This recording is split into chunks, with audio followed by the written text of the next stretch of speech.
আসসালামু আলাইকুম প্রিয় লিসেনার্স, সবাই কেমন আছেন? আশা করছি সবাই ভালো আছেন। আমি আলহামদুলিল্লাহ অনেকটাই ভালো আছি। আপনাদের মাঝে ফিরে এসেছি আমি মামুন। অনেক নিত্য নতুন ভৌতিক ঘটনা নিয়ে আপনাদের মাঝে হাজির হয়েছি। চলুন বেশি কথা না বাড়িয়ে আজকের লোমহর্ষ ভৌতিক ঘটনা আপনাদের সাথে শেয়ার করা যাক। আজকে যেই ঘটনাটি আপনাদের সাথে শেয়ার করব, সেই ঘটনাটি আমাদেরকে ইমেল করে পাঠিয়েছেন করিম ভাই। করিম ভাইয়ের বাড়ি হচ্ছে নাটোর। উনি আমাদেরকে যে ঘটনাটি লিখে পাঠিয়েছেন ঠিক সেইভাবেই আপনাদের কাছে শেয়ার করছি। আসসালামু আলাইকুম মামুন ভাই, কেমন আছেন? আশা করছি ভালো আছেন। তো আজকে আপনার সাথে যে ঘটনাটি শেয়ার করতে যাচ্ছি সেই ঘটনাটি আমার ভাগ্নির সাথে ঘটে যাওয়া। আশা করছি আমার এই ঘটনাটি আপনাদের কাছে ভালো লাগলে অবশ্যই আপনাদের লিসেনারদের কাছে পৌঁছে দেবেন। যদি আমার কথার মাঝে কোনো ভুল ত্রুটি হয়ে থাকে অবশ্যই ক্ষমা দৃষ্টিতে দেখবেন। অবশ্যই করিম ভাই, কেন নয়, আলহামদুলিল্লাহ ভালো আছি প্রিয় ভাই। ওয়ালাইকুম আসসালাম। ঘটনাটি ঘটে আমার ভাগ্নির সাথে। আমরা সবাই গিয়েছিলাম একটা অনুষ্ঠানে তাদের বাড়িতে। গিয়ে তার মার কাছ থেকে, মানে আমার বোনের কাছ থেকে শুনতে পারি মাঝে মধ্যে আমার সেই ভাগ্নি রাতে কেঁদে ওঠে এবং বলতে থাকে তার সারা শরীর জ্বালাপোড়া করে। মাঝে মধ্যে তার শরীরে বিভিন্ন রকমের দাগ পাওয়া যায়, কখনো বা বেতের দাগ বা বেল্টের দাগ। এটা কেউ আমলে নিচ্ছিল না। আমরা যখন সবাই সেই অনুষ্ঠানের উদ্দেশ্যে তাদের বাড়িতে যাই, অনুষ্ঠানের দিন আমরা একটা বিষয় লক্ষ্য করতে পারি। বলে রাখা ভালো, আমার ভাগ্নিটার বয়স ছিল 14 বছর। সে হঠাৎ করেই ঘুমিয়েছিল। হঠাৎ করেই সে ঘুম থেকে চিৎকার করে ওঠে। সে বলতে থাকে, আমাকে ছেড়ে দাও, আমাকে মেরো না, আমার খুব লাগছে, আমার শরীর ভীষণ জ্বালাপোড়া করতেছে, আমাকে ছেড়ে দাও, আমাকে ছেড়ে দাও, আমার খুব ব্যথা লাগছে, আমার কষ্ট হচ্ছে। সেইভাবে যখন চিৎকার করে ঘুম থেকে উঠে এবং এসব বলতে থাকে, ঘরে থাকা সবাই অবাক হয়ে যায়। রীতিমতো সবাই তাকে গিয়ে আঁকড়ে ধরে এবং তাকে বলতে থাকে, কি হয়েছে তোর, এভাবে চিৎকার করছিস কেন? তবে আমার ভাগ্নিটা চোখ না খুলেই এসব বলতে থাকে। সবাই তো রীতিমতো ভয় পেয়ে যায়, ঘাবড়ে যায়। একটু পর আমার ভাগ্নিটা সেন্সলেস হয়ে পড়ে। সবাই ভাবতে থাকে মেয়েটার কি হলো, হঠাৎ করে ঘুম থেকে উঠে এইভাবে আচরণ করছে কেন সে। তখন তাকে কোনো রকম যখন হুঁশ ফেরানো হলো, তখন সে ব্যথায় সারা শরীরে কোঁকড়ে উঠছিল। সে রীতিমতো কাঁপতেছিল। সবাই বুঝতে পারছিল না যে কি হয়েছে মেয়েটার। তখন একজন লক্ষ্য করতে পারে যে তার হাতে কিসের যেন দাগ। সে লক্ষ্য করতে পারলো যে সে দাগটা হয়তোবা কারো বেল্টের দাগ। কেউ হয়তোবা তাকে বেল্ট দিয়ে খুব জোরে মেরেছে। সবাইকে যখন বলল, তখন সবাই তার জামাটা উঠিয়ে দেখে যে তার সারা পিঠে এবং তার পায়ে ভীষণ রকমের দাগ হয়ে আছে। দাগগুলো খুব বড় বড় ছিল এবং ফুলে গিয়েছিল সেই জায়গাগুলো। আমার ভাগ্নিটা তখন ব্যথায় কান্না করছিল। কেউ বুঝতে পারছিল না যে হঠাৎ মেয়েটার সাথে কি হলো এমন। আমার বোন এইসব খবর পেয়ে যখন ঘরে আসে, সবাই যখন বলতেছিল, তখন আমার বোন সবাইকে বলল যে কিছুদিন যাবত ওর সাথে এমনটা হচ্ছে, তবে আমি বুঝতে পারছি না কেন হচ্ছে বা কি হচ্ছে। তখন ওইখানে থাকা এক ভদ্র মহিলা আমার বোনকে বলল যে তাড়াতাড়ি করে ভালো কোনো কবিরাজ বা হুজুরের কাছে নিয়ে যাও, ওকে হয়তোবা কোনো কিছুতে ভর করেছে বা আসর করেছে। আমরা বিভিন্ন গ্রাম অঞ্চলে বিভিন্ন ভাষায় কথা বলে থাকি। কেউ বলে যে ভর করেছে বা আসর করেছে বা কারো উপরে নজর দিয়েছে কালো জিন, এভাবে বলে থাকি আমরা। তবে যে যেভাবেই বলুক না কেন, কথাটা শুনতে একই রকম। তো তখন আমার বোন দোলা ভাই এবং আমি আমার ভাগ্নিটাকে নিয়ে বিভিন্ন হুজুর এবং কবিরাজের কাছে যাই।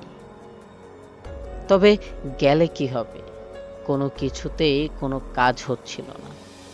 যার কাছে যাচ্ছিলাম সেই রীতিমতো পানি পড়া দিচ্ছিল, তাবিজ দিচ্ছিল, তবে সেটাতে কোনো কিচ্ছুই হচ্ছিল না। আরো বরঞ্চ আমার ভাগ্নি দিনে দিনে আরো অসুস্থ হয়ে পড়ে। সে রীতিমতো শুকিয়ে যাচ্ছিল, তার দিকে তাকানো যাচ্ছিল না। তার যন্ত্রণাগুলো যেমন আমার মধ্যে প্রবলিত হচ্ছিল। আমি যন্ত্রণাগুলো নিজে অনুভব করতে পারছিলাম। সে প্রায় কান্না করতো, আমাকে ছেড়ে দাও, আমার কষ্ট হচ্ছে, আর মেরো না। তারপর একদিন আমার পাড়া প্রতিবেশী একজন লোক এসে বলল যে একটা ভালো কবিরাজ আছে, তার কাছে নিয়ে যাওয়া হয়তোবা কোনো ভালো পরামর্শ পাবে।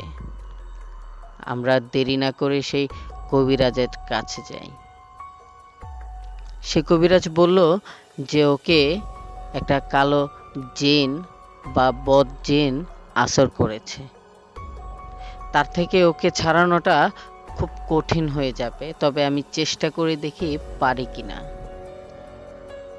তখন সেই কবিরাজের কথা মতো আমরা কাজ করতে লাগলাম। কবিরাজ বলল যে আমাকে অনেকগুলো জিনিস এনে দিতে হবে, যেমন শ্মশান ঘাটের মানুষের হাড়, আবার শ্মশান ঘাটের লাল জবা ফুল এবং 7 ঘাটের পানি। গভীর রাতে নির্জন একা গিয়ে সেগুলো আনতে হবে। যা বলা তাই কাজ, আমার ভাগ্নির জন্য আমি সবকিছু করতে পারি। সেদিন রাতে আমি একা একা 7 ঘাটের পানি আনি এবং কি শ্মশান ঘাটে গিয়ে মানুষের হাড় কুড়িয়ে জবা ফুল নিয়ে আসি। ভীষণ ভয় করছিল, মনে হচ্ছিল কে যেন পিছন থেকে আমাকে ডাকছে।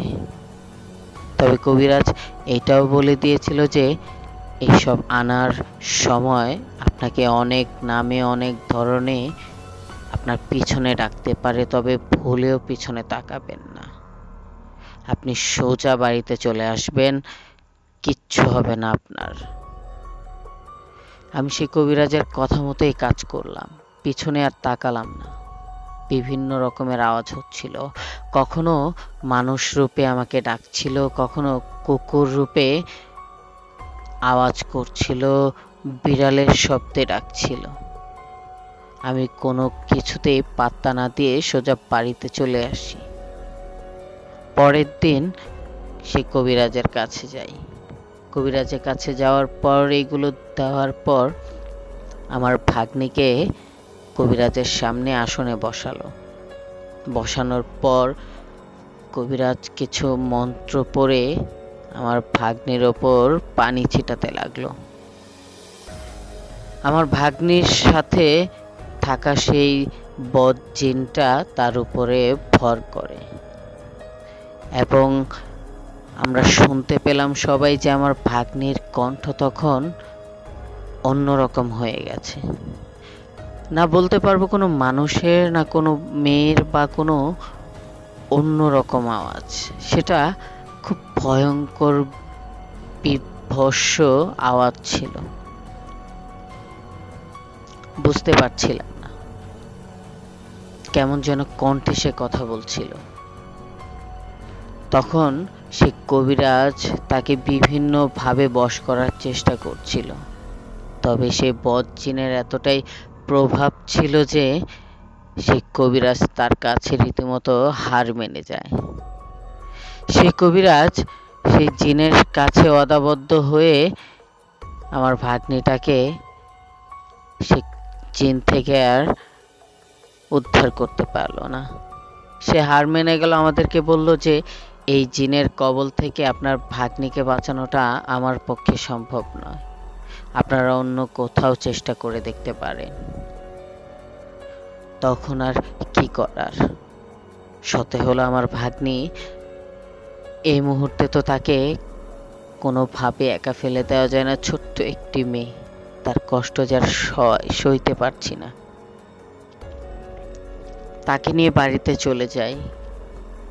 এইভাবেই কিছুদিন যাওয়ার পর আবারও কারো কাছ থেকে শুনতে পারি যে এক হিন্দু পণ্ডিত, সে এইসব বিষয়ে কাজ করে থাকে, সে অনেক অভিজ্ঞ। অনেকে পরামর্শ দিল যে তার কাছে যাওয়ার জন্য, তবে সে লোকটা হিন্দু ধর্মের ছিল বিধায় যেতে চাচ্ছিলাম না। তারপরেও কি করব, ভাগ্নিকে তো কোনোভাবেই ওই বদ জিন থেকে উদ্ধার করতে হবে, সেটা ভেবেই আমরা যাই। যাওয়ার পর সেই পণ্ডিত দেখে বলল যে বুঝে গেছি, আর বলতে হবে না, তোর ভাগ্নিকে নিয়ে আয় আমার সামনে।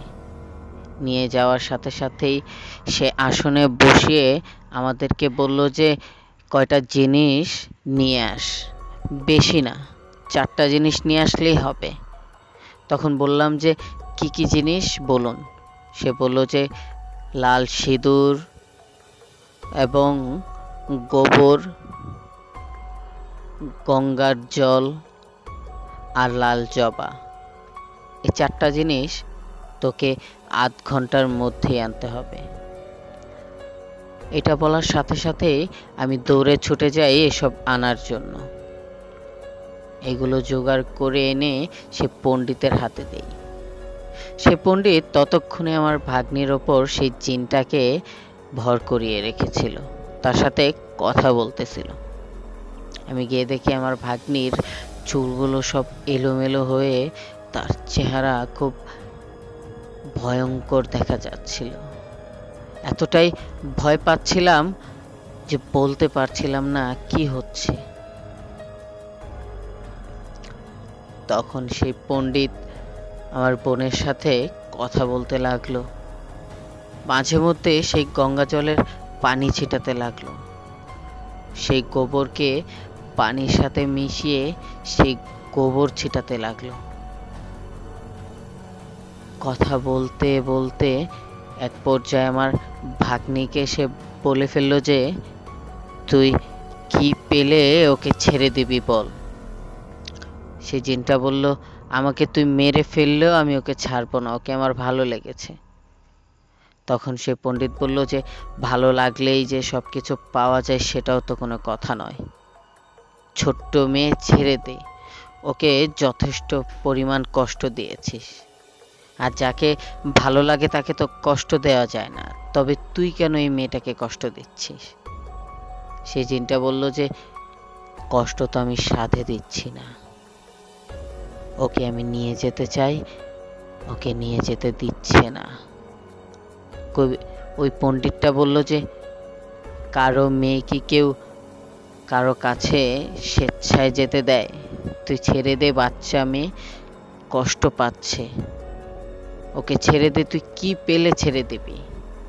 রীতিমতো এক পর্যায়ে পণ্ডিতের জোরাজোরিতে সেই বদ জিন রাজি হলো চলে যাবে, তবে তাকে প্রাণ দিতে হবে। প্রাণ কিভাবে দেব সেটাই বুঝতে পারছিলাম না। তখনই পণ্ডিত বলল যে বাজার থেকে একটা পাঠা কিনে এনে পাঠা বলে দিতে হবে। এক কোপে সে পাঠার যে মাথাটা এক কোপে ফেলে দিতে হবে। সেটা বলে দেওয়ার সাথে সাথে এই জিনটা তোমার ভাগ্নিকে ছেড়ে দেবে। কথাটা শুনে আমি আর আমার দোলা ভাই বাজারে চলে যাই। তখনই আর এক মুহূর্ত দেরি করি না, বাজারে গিয়ে আমি আমার পছন্দ মতো একটা পাঠা কিনি। এক দামেই কিনতে বলেছিল, একদমই পাঠাটা কিনি, কোনো দরদাম কিচ্ছু বলি না। কিনে এনে সে পণ্ডিতের সামনে সে পাঠাটাকে এক কোপে তার শরীর থেকে মাথাটাকে আলাদা করে দেই। তার কিছুক্ষণ পর ওই জিনটা আমার ভাগ্নিটাকে ছেড়ে চলে যায়। আমার ভাগ্নিটার নিথর দেহ মাটিতে পড়ে থাকে।